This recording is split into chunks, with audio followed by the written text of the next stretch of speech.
Noche, California. Principios de los años 70. Una carretera desierta, apenas iluminada por la luna.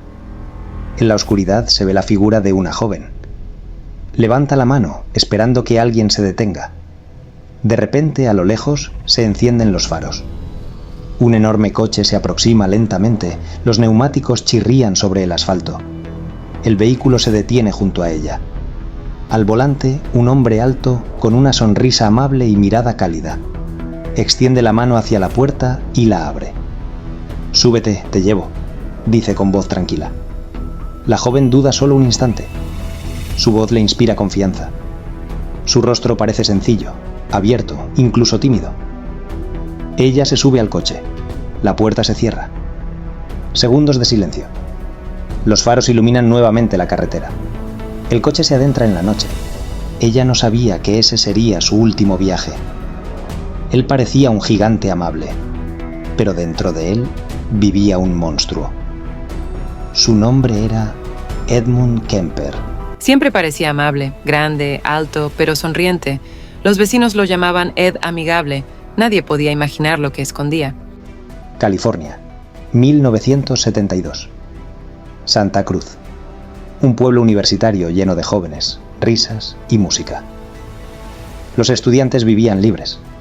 Clases de día, fiestas de noche, la carretera y el autostop como forma normal de moverse. En esa época, hacer autostop era parte de la cultura. Levantar la mano en la carretera y alguien te recogía rápidamente. Para algunos era una manera de ahorrar dinero, para otros una aventura, la oportunidad de conocer gente nueva. Pero justo entonces, la carretera se convirtió en una trampa mortal. Las chicas desaparecían. Primero una, luego otra, y cada historia comenzaba igual. Salió a la carretera para ir a la universidad o a casa de amigas. Se subió al coche de un desconocido. Nunca volvió. Los periódicos se llenaron de titulares. Estudiantes desaparecidas. ¿Un asesino en las carreteras? El miedo se apodera de Santa Cruz. La policía estaba desesperada. Los padres rezaban por un milagro. Mientras tanto, Edmund Kemper salía de caza. El cuerpo de la primera víctima fue encontrado por casualidad. Los turistas se toparon con objetos en un barranco.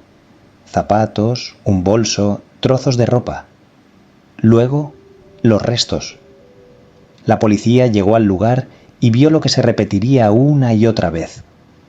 Pero en los periódicos entonces escribieron con suavidad: hallazgo extraño.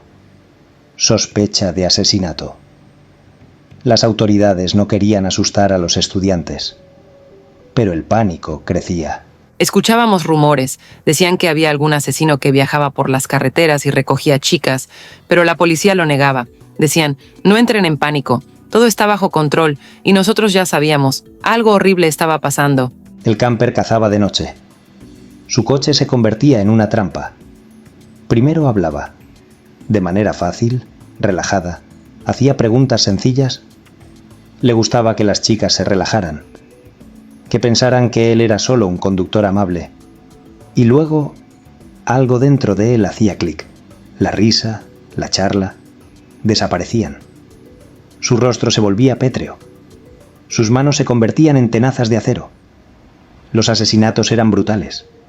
Estrangulaba, usaba cuchillo, a veces, arma de fuego. Pero lo principal no era cómo mataba, sino lo que hacía después. El camper desmembraba los cuerpos, ocultaba pruebas. A veces volvía a ellas. Para él no era solo un asesinato, era un ritual. La policía en Santa Cruz trabajaba al límite. Comparaban huellas de neumáticos, interrogaban testigos, revisaban mapas de estudiantes desaparecidas. Pero el asesino era esquivo. Yo trabajaba entonces en la comisaría. No sabíamos dónde buscar. No teníamos cámaras, no teníamos tecnología. Solo informes, gritos de padres y fotos de los cuerpos. Era como si lucháramos contra un fantasma. Los periódicos comenzaron a escribir más fuerte. Asesino suelto. Chicas en peligro. Los estudiantes locales temían salir a la carretera, pero hacer autostop era un hábito. La gente seguía subiendo a los coches, y el camper se sentía cada vez más seguro. Se volvió cauteloso, metódico. Aprendió a elegir a las chicas. Unas se ponían demasiado nerviosas, otras confiaban demasiado rápido. Y cada vez que se detenía y abría la puerta, elegía su destino y el destino de su próxima víctima. Para entender a un monstruo, hay que mirar su infancia. Edmund Kemper nació en 1948 en California. Desde los primeros días, su vida estuvo lejos de ser normal. Su madre, Claudia, era una mujer dominante y manipuladora, con rasgos claros de narcisismo. Ella odiaba abiertamente a Edmund, lo consideraba un niño terrible, y a veces incluso lo llamaba bestia. Su padre, en cambio, era débil y sumiso, prácticamente ausente en la vida del niño, lo que dejaba al pequeño frente a la toxicidad materna. Desde temprana edad, Edmund mostró inclinaciones extrañas. A los 3 o 4 años, decía que quería matar personas e incluso intentaba recrear juegos de muerte con animales pequeños. Mataba a las mascotas de la familia, gatos y perros, a veces solo para ver qué pasaba. Estas primeras manifestaciones de crueldad son un marcador clásico de futuros asesinos en serie. A pesar de estos signos de violencia, Claudia no trató de corregir a su hijo. Al contrario, fomentaba el miedo y la culpa en Edmund, diciéndole que era malo por naturaleza. En la escuela, el niño era un marginado. Sus compañeros lo molestaban, lo que aumentaba aún más su agresión interna. Curiosamente, Edmund era increíblemente inteligente. Para la adolescencia, tenía un coeficiente intelectual superior a 145. Esta inteligencia le permitió manipular a la gente y ocultar sus primeros crímenes. Por ejemplo, montaba escenas actuando como un hijo normal y cariñoso, mientras que detrás de esta fachada se escondían sus oscuras fantasías. Uno de los aspectos más extraños de su infancia fue su interés por los cuerpos muertos. Coleccionaba muñecas y animales disecados. A veces recreaba escenas violentas, estudiando la anatomía de animales y personas. Más tarde, en sus declaraciones, admitió que esto era una especie de entrenamiento para futuros crímenes. También era obsesivo con las mujeres, especialmente con su madre. Quería controlarlas por completo, un comportamiento que surgió de la relación traumática con Claudia. Ella misma despreciaba las figuras masculinas, lo que formó en Edmund una peligrosa mezcla de fijación sexual y agresión. Durante la adolescencia, tuvo sus primeros problemas con la policía por delitos menores, pero nunca fue arrestado, solo advertido. Estos incidentes tempranos no lo detuvieron. Empezó a cometer vandalismo, actos de sadismo contra animales e incluso simulacros de asesinato con otros jóvenes. Desde el punto de vista psicológico, la infancia de Kemper demuestra la combinación de predisposición hereditaria y un entorno traumático. Su madre, llena de desprecio y control, lo privó de habilidades sociales normales. Su propia crueldad se manifestó desde temprana edad, pero la sociedad no intervino, creando un cóctel catastrófico de agresión, inteligencia y aislamiento social. Dato curioso: Edmund Kemper se llamaba a sí mismo el depredador escondido entre la gente. Era consciente de su peligro desde niño, lo que lo hacía aún más peligroso. A diferencia de muchos asesinos en serie, nunca ocultó sus pensamientos en diarios. Más bien, eran un manifiesto de sus acciones futuras. Otro detalle extraño es su temprano interés por la policía y la criminología. Leía libros sobre asesinos en serie, estudiaba sus tácticas e imaginaba cómo evitar ser atrapado. Este conocimiento, combinado con su alto coeficiente intelectual, lo hizo prácticamente invisible para los demás mientras crecía y se preparaba para sus primeros crímenes reales. Así, la infancia de Edmund Kemper es una mezcla de odio, miedo, violencia e inteligencia. Es la historia de cómo la naturaleza y el entorno pueden formar a un monstruo que, incluso en su adolescencia, siente su poder sobre los demás, aunque aún no lo haya ejercido plenamente.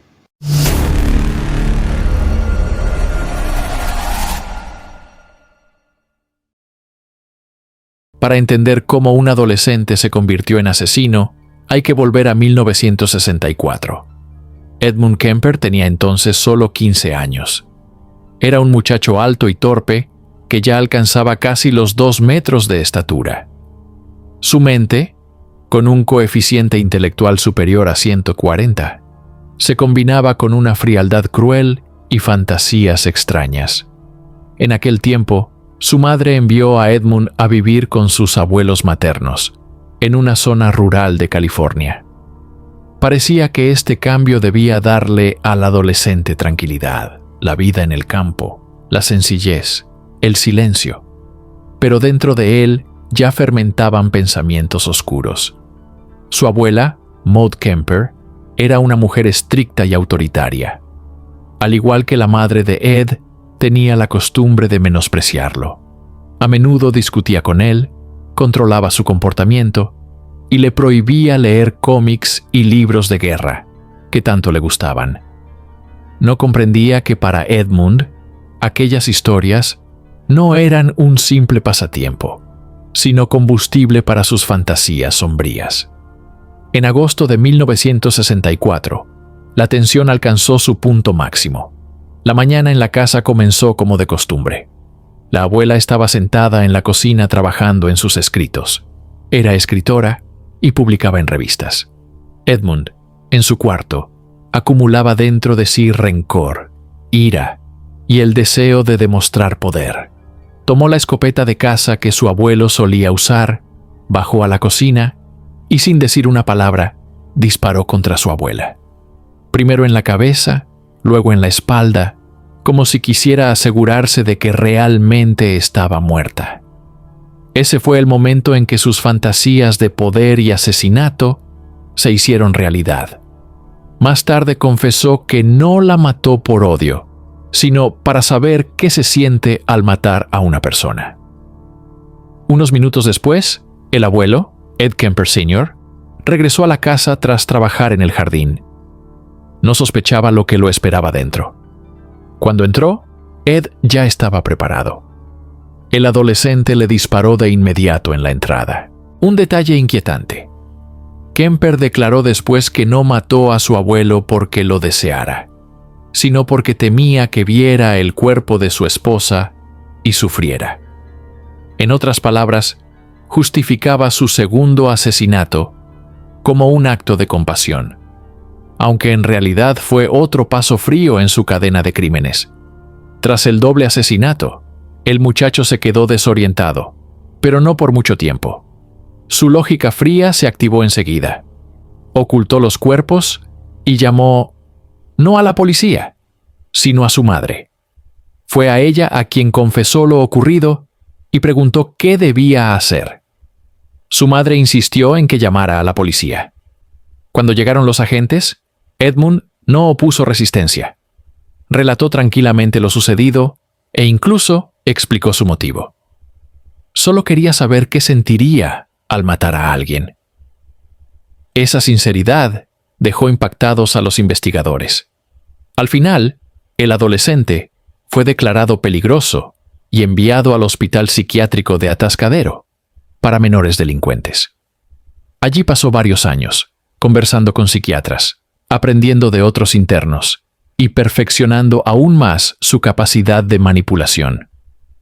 La ironía es que su inteligencia y habilidad para fingir estar rehabilitado dieron resultado.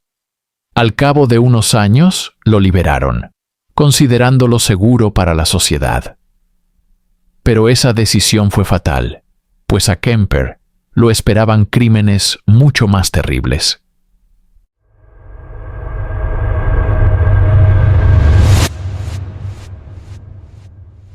Después de varios años en la clínica psiquiátrica de Atascadero por el asesinato de sus abuelos, Edmund Kemper finalmente recuperó la libertad. Era comienzos de 1969. Ya había crecido hasta medir casi 2 metros Se veía adulto, fuerte e imponente. Pero en su interior seguía ardiendo una oscura y fría necesidad de controlar a los demás. Al principio, la vida parecía tranquila. Kemper consiguió trabajo como conductor de autobús, vivía solo, y en apariencia no llamaba la atención. Pero su mente nunca descansaba. Observaba constantemente a las personas a su alrededor, en especial a las jóvenes. Las autoestopistas captaban su atención. Eran vulnerables y confiadas. Esa combinación las convertía en objetivos perfectos. Un día vio a dos estudiantes, Margaret y Pamela. Caminaban por la carretera intentando conseguir un aventón. Edmund se detuvo, le sonrió y se mostró amable. Las chicas no sospechaban del peligro y aceptaron subir a su coche. En su interior, Edmund permanecía frío y calculador. Se dedicó a mantenerlas bajo control, atento a sus reacciones y emociones, como si estuviera realizando un experimento. Para él, cada gesto y cada palabra eran datos que reforzaban su obsesión por el poder y el dominio. Después de aquel episodio, regresó con calma a su vida cotidiana. Sabía que nadie lo relacionaba con lo ocurrido. Esa primera experiencia en libertad le dio confianza. Comprendió que podía pasar desapercibido y alimentar su necesidad de ejercer poder sobre la vida de otros. Desde el día en que salí de la clínica, sentí una extraña mezcla de libertad e impaciencia. Mi cabeza estaba llena de pensamientos sobre control, poder, sobre lo fácil que es manipular a las personas si conoces sus debilidades. Las vi, Margaret y Pamela, y de inmediato supe que eran perfectas. Caminaban por la carretera sin sospechar nada, confiadas, como si el mundo fuera seguro para ellas. Cuando me acerqué, sonreí y mostré amabilidad. Me dijeron sus nombres y memoricé cada detalle, su voz, su tono, sus gestos. Margaret, callada, tímida, con ansiedad en los ojos. Pamela, un poco más valiente, trataba de sonreír, pero vi el miedo en su mirada. Dentro de mí no había ira, como piensa la gente. Sentía curiosidad. Curiosidad por su miedo, por cómo reaccionaban ante el poder que podía ejercer sobre ellas. Las subí al coche. Me interesaba ver cómo temblaban sus cuerpos, cómo se dilataban sus ojos, cómo se aceleraba su respiración. Sentía control, control absoluto, y eso me daba una extraña sensación de satisfacción. Pensaba, así es, sostener la vida y la muerte en tus manos. Las maté. Y de nuevo, no había enojo, no había odio. Era observación, experimento, prueba de límites. Estudiaba cómo reaccionaba cada una, cómo se manifestaba el miedo de manera diferente. Después de que murieron, sentí calma, no alegría, no dolor, solo comprensión. Puedo hacer esto, y el mundo no lo notará. Recuerdo sus nombres, sus rostros. Permanecen en mi mente como los primeros objetos de mi investigación. Fueron las primeras con las que comprendí que podía combinar inteligencia y fuerza, cálculo frío y crueldad, y que nadie se interpondría en mi camino. Fue un momento de descubrimiento, el momento de pasar de los pensamientos a la acción.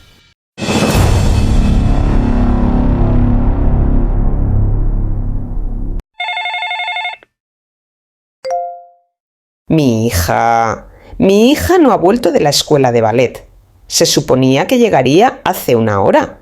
Su bolso está aquí, intacto. Por favor, tienen que ayudarme a encontrarla. Señora, haremos todo lo posible. ¿Puede describirnos cómo iba vestida? ¿Hacia dónde se dirigía exactamente? Llevaba su uniforme escolar y su chaqueta azul.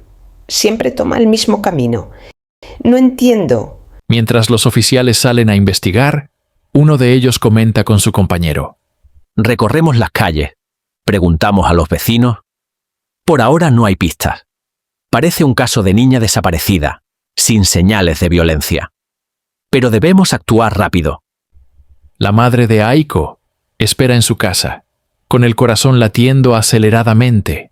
mientras los policías patrullan la zona. Cada sombra, cada ruido, hace que se estremezca. La incertidumbre la consume, pero sigue manteniendo la esperanza de que su hija vuelva sana y salva. Siempre fui un observador.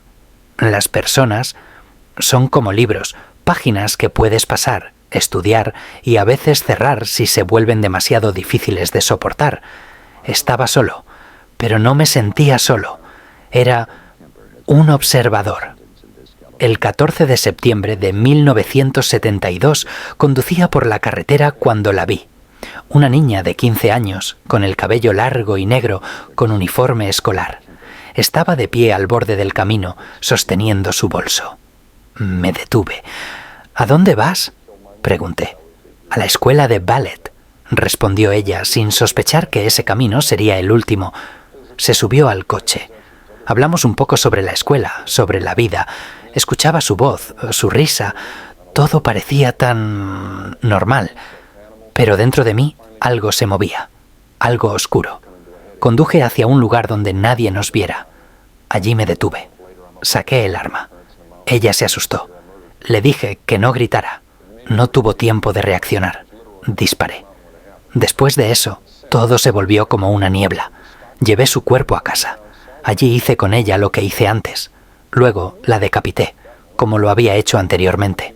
Sabía que estaba mal, pero no podía detenerme. Cuando terminé, sentí alivio. Pero ese alivio fue breve. Sabía que volvería a hacerlo, y lo hice. Pero en el momento en que estaba frente a la policía, cuando confesé, sentí que era el fin de todo. Ya no podía huir de mí mismo. No pido perdón. No pido perdón por lo que hice. Solo cuento mi historia, la historia de quién soy.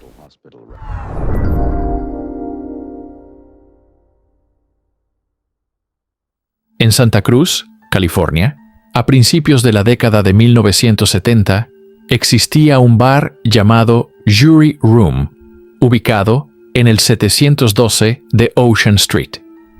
Este establecimiento era popular entre los policías locales y los funcionarios del orden público. Allí se reunían con frecuencia después de sus turnos para relajarse y comentar los últimos acontecimientos. Entre los clientes habituales se encontraba un hombre alto, tranquilo y amistoso llamado Edmund Kemper. Era conocido como Big Ed debido a su estatura, 2,06 metros, y su imponente complexión. A pesar de su apariencia, daba la impresión de ser una persona bondadosa e inofensiva.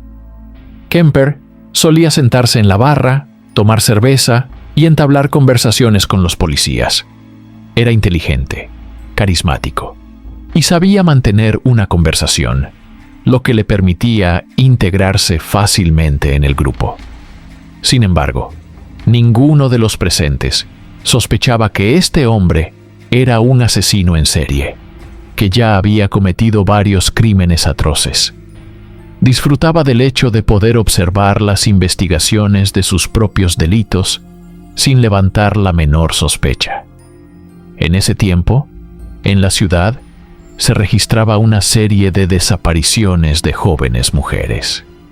La policía estaba preocupada y buscaba activamente pistas para encontrar al culpable. Sin embargo, a pesar de los esfuerzos, la investigación no arrojaba resultados significativos.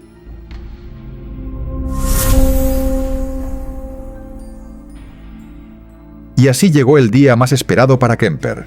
Decidió poner punto final a sus asesinatos. A comienzos de abril de 1973, Edmund Kemper ya llevaba a sus espaldas una cadena de crímenes brutales. Secuestraba y asesinaba a jóvenes estudiantes. A menudo desmembraba los cuerpos, cometía actos de necrofilia y escondía los restos en distintos lugares. Pero, como él mismo confesó más tarde en entrevistas, su verdadero objetivo, el núcleo de todo su odio y de sus fantasías, era su madre, Clarnell. La relación con ella había sido tormentosa desde la infancia. La mujer lo humillaba, lo consideraba un monstruo incapaz de gustarle a ninguna chica. Le prohibía incluso dormir en la misma habitación que su hermana por miedo a que pudiera hacerle daño. En casa lo mantenía en el sótano, como a un paria. Con los años, ese odio no hizo más que crecer. Y así llegó aquel día. Kemper admitió que sabía. Tarde o temprano lo haría. Ya no podía soportar la humillación constante, los insultos y las acusaciones. En la noche del 20 de abril de 1973, regresó a casa, en un pequeño pueblo de California. Allí estaba su madre. Sentada en un sillón, bebida y, como de costumbre, descargó sobre él burlas y sarcasmos. Más tarde Kemper relató. Ella dijo: «Seguro que quieres quedarte aquí toda la noche hablando conmigo». Yo respondí: «No, basta, me voy a dormir». Pero no se fue a dormir. Por dentro hervía. Esperó a que su madre se durmiera. Y cuando reinó el silencio, tomó un martillo y fue a su dormitorio. Allí, mientras ella dormía, le asestó golpes en la cabeza. Después le cortó la garganta con un cuchillo de cocina. No se detuvo ahí. Kemper contó: «Le corté la cabeza y hablé con ella como si todavía estuviera viva. Le grité, le lancé dardos, me burlé. Eso era lo que había deseado durante tanto tiempo». También intentó destruir su voz, símbolo de aquella autoridad que lo atormentaba desde niño. Le cortó la lengua y la laringe, y las arrojó al triturador de basura. Más tarde, con una sonrisa fría, comentó: «Se quedaron atascadas allí. Incluso muerta, consiguió arruinarme el momento». Pero el asesinato de su madre no fue el último acto de esa noche. Por la mañana, Kemper llamó a la amiga de su madre, Sarah Hallett. La invitó a la casa para visitar a Clarnell. La mujer llegó sin sospechar nada. Kemper la golpeó, la estranguló y ocultó el cuerpo. Su lógica era simple: no dejar testigos y hacer creer a la policía que Clarnell y su amiga habían salido juntas. Después de los dos asesinatos, pasó varias horas en casa, dejando los cuerpos allí mismo. Bebió, pensó y se preparó para el siguiente paso. Luego subió al coche y se marchó. Emprendió un viaje hacia el este, al estado de Colorado. Durante todo ese tiempo, Kemper esperaba que la policía lo detuviera, que lo interceptaran en la carretera, que lo llamaran o lo localizaran por las pistas. Pero no ocurrió nada. Los días pasaban y nadie lo perseguía. Entonces comprendió que debía entregarse. En el camino se alojaba en moteles, bebía mucho y mentalmente se preparaba para la llamada final. Finalmente, al llegar a la ciudad de Pueblo, en Colorado, se detuvo en una cabina telefónica y llamó a la policía de Santa Cruz, donde vivía. Kemper dijo: «He matado a mi madre y a su amiga». Pero al otro lado de la línea no le creyeron. Los policías lo conocían bien. Aquel tío Ed, de 2 metros, habitual en el bar donde se reunían los agentes. Pensaron que estaba borracho y bromeaba. Entonces Kemper volvió a llamar insistiendo: «Vayan a la casa, lo verán ustedes mismos». Y en efecto, la policía acudió y descubrió los cuerpos de Clarnell y su amiga. Las pruebas eran evidentes. Imposible ocultar el crimen. Esa vez Kemper no mentía. Así terminó la historia de sus asesinatos. Él mismo llamó y se entregó. Más tarde explicó: «Después de matarla, ya no tenía a nadie más por quien continuar. Me detuve». Ese fue el día X en la vida de Edmund Kemper. El día en que mató a su madre, la mujer que había sido la fuente de todo su odio interior, y puso fin a su sangrienta serie.